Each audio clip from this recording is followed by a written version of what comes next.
Mes chers amis, oui, je sais, on est très occupés pour préparer pour Shavuot, chacun avec sa coutume, chez les Ashkénazes, et ainsi que chez les Séfarades, on prépare des repas laitiers, au moins un repas de laitage. Mais on a un moment pour faire un peu de tzedaka et pour exprimer notre prière à Kadosh Baruch Hu. Bon, Shalom, tu sais, on est prêt pour aller au Beth Amikdash encore avant la fête. On est prêt pour arriver aujourd'hui même à Yerushalayim, au Beth Amikdash, et fêter Shavuot comme il se doit, avec tous les otages libérés et tout le peuple juif libéré, et pour entendre la nouvelle dimension de la Torah qui sera dévoilée par Mashiach. Qu'est-ce qu'en réalité se passe à Shavuot? Eh bien, nous savons, il y a 3336 ans, Dieu s'est dévoilé sur le mont Sinaï et nous a donné la Torah. S'est fusionné avec nous. Nous sommes devenus son peuple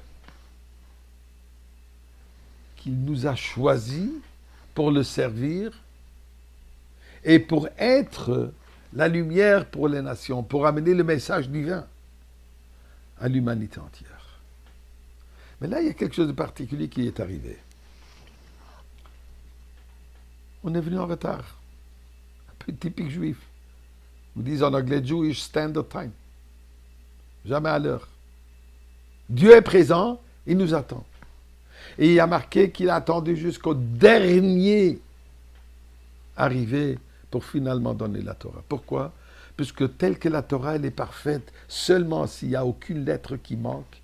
De la même manière, Am Israël est parfait que s'il n'y a personne qui manque. Une fois qu'on était déjà présent, là, Dieu demande à l'Assemblée, je vais vous donner mon trésor le plus précieux. Qui parmi vous garantit que vous allez l'observer? Qui sont les garants? Eh bien, vous savez, on a tous cette habitude. Ah, mon grand-père, quel sadique il était. Ma grand-mère, quel sadique elle était. Je viens de descendants des grands chachamim, et ainsi de suite. Alors on a fait la même chose. On a dit, qui garantit? Abraham, Yitzhak, Yaakov, Sarah, Rivka, Rachel, Léa. Et Dieu dit, oui, je les aime ceux-là, ils sont très bons, mais ils ne sont pas des bons garants. Comme garants, ils ne peuvent pas, je ne les accepte pas. Finalement, ils disent, Moshe Rabbeinu, notre maître. Dieu dit, je lui fais confiance énormément. C'est le berger de confiance. C'est mon serviteur à l'absolu. Mais il ne peut pas vous garantir. Finalement, il y a marqué, les mamans, ils ont pris les petits-enfants. Ils ont levé les enfants, ils ont dit, Banenu arevim ba'adenu. Ce sont nos enfants qui sont nos garants. Là, Dieu dit, Anochi Hashem Elokecha. Je suis Dieu, votre Dieu. Qu'est-ce que ça veut dire? Si le passé n'est pas, n'est pas connecté avec le présent et surtout avec le futur, le passé ne peut rien garantir. Le passé peut nous montrer exemple, mais le garant que la Torah va être observée et gardée, c'est si on implique, si on éduque nos enfants. Et c'est ça ce que Dieu attendait. Je ne veux pas que vous viviez dans le passé un je me souviens. Je veux que vous vivez avec un futur. Investir dans le futur. Investir l'enseignement dans la Torah, dans nos enfants. Et là, Dieu dit, je vous donne la Torah. Alors, suite à cela, basé sur ces deux événements, qu'il fallait que tout le monde soit présent, et surtout les enfants, le rabbi fait l'appel de s'assurer que demain, mercredi, chacun et chacune, tous les âges, soient présents à la lecture des 10 commandements, de Aseret Adibrot. Toutes les synagogues. Il y a des programmes dans tous les Bati Chabad.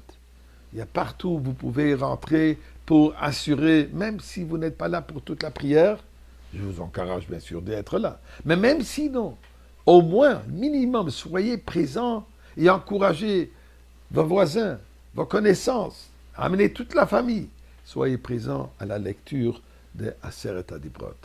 En plus, pour les enfants, il y a aussi l'habitude, ce qu'on appelle la Ice Cream Party, la fête de glace. Donc, il y a tout de suite un petit intérêt aussi physique. Tel que la Torah a été donnée d'une manière physique, avec l'écoute des 10 commandements, il y a tout de suite une récompense physique de déguster des bons, délicieux ice cream, la glace cachère. Alors, mes chers amis, je vous souhaite bonne fête. Je vous rappelle aussi, ce soir, il faut allumer les bougies de Yom Tov. Demain, il faut allumer les deuxièmes bougies de Yom Tov. Assurez-vous d'avoir une veilleuse par laquelle allumer la flamme.